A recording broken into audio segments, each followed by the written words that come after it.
एक समय की बात है, प्रशांत महासागर की शानदार नीली पानियों में समाहित एक छोटे से दूरस्थ द्वीप एमिली के द्वीप पर एक युवा लड़की नामक एक बच्ची एमिली रहती थी। एमिली एक उत्साही और जिज्ञासु आत्मा थी जो हमेशा उत्साह और नई खोजों की तलाश में रहती थी। उसने द्वीपवासियों के बीच एक गुप्त खजाने की कथाएं सुनी थीं, जिसे वह दूरस्थ देखा गया था, लेकिन किसी को नहीं मालूम था। इस पहेली को हल करने के लिए निर्धारित किया गया। एक सुनहरा सुबह, जब एमिली अपने परिवार के आश्रय में परिवार की आंगन में बैठी थी, एक कोमल हवा ने एक नाजुक टुकड़ी परचम उसकी ओर ले जाया। जब उसने उसे खोला तो उसकी आंखें उत्साह से भर गईं। उस परचम में एक गुप्त संदेश था जो छिपे खजाने के स्थान की संकेत करता था।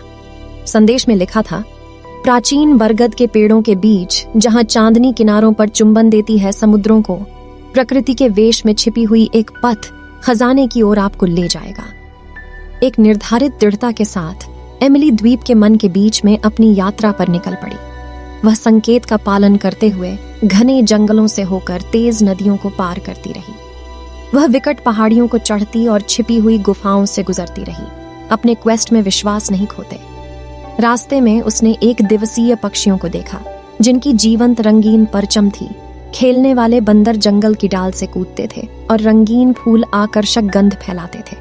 दिनों को हफ्तों और हफ्तों को महीनों में बदलते हुए, लेकिन एमिली कभी न थकी। उसकी उमंग दिल को जलाती रही, जो उसके इंतजार में छिपा गया गुप्त खजाने का था।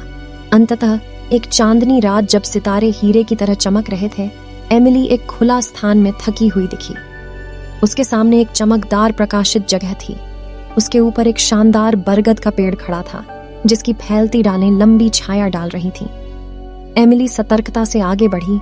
एक सुरीली संगीतमय गुनगुनाहट आकर्षित हुई। उसने देखा कि घने वन की ढाल से छिपी हुई एक पथ उसे गहराई में बढ़ा रही है, बरगद के आलिंगन में। हर कदम पर ध्वनि बढ़ती हुई थी, जो उसे उसकी दूरस्थ मंजिल की ओर आगे बढ़ा रही थी।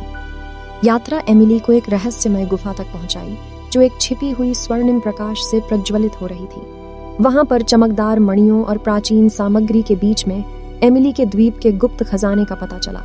खजाना सामरिक संपदा नहीं थी, बल्कि पीढ़ीबद्ध ज्ञान और ज्ञान का संग्रह था, जिसे पीढ़ीबद्ध द्वीपवासियों ने मूल्यवान विरासत के रूप में संरक्षित किया था। एमिली खजाने के बीच बैठी हुई थी, प्राचीन ज्ञान और बुद्धिमत्ता को अपने अंदर लेने की आत्मा में समाये हुए। उसने सालों से बतौरी गई शौर्य, प्यार और सहनशीलता की कहानियों की खोज की। आभार से ओवरवेल्म होते हुए एमिली ने समझा कि यह खजाना दुनिया के साथ साझा किया जाना चाहिए। नवीन उद्देश्य के साथ एमिली अपने गांव लौटी, जहां वह उसे उजागर करने के लिए उत्सुक थी। उसने ऐसे सभाओं का आयोजन किया जहां द्वीपवासियों और आगंतुकों को प्राचीन शिक्षाओं से सीखने का अवसर मिला। समय बिताने के साथ साथ एमिली के द्वीप को ज्ञान और उज्ज्वलता का सन्निधान कहा जाने लगा, जो दूर दूर से आने वालों को आकर्षित कर रहा था। और इसी तरह एमिली के द्वीप फल फूला सामग्री धन के कारण नहीं, बल्कि ज्ञान और बुद्धिमत्ता के धन के कारण महीम हुआ। गुप्त खजाने ने द्वीपवासियों को साथ लाया, सभी को एकता और समझ की भावना को प्रोत्साहित किया, जो यात्रियों के बीच समझौते की खोज करती थी।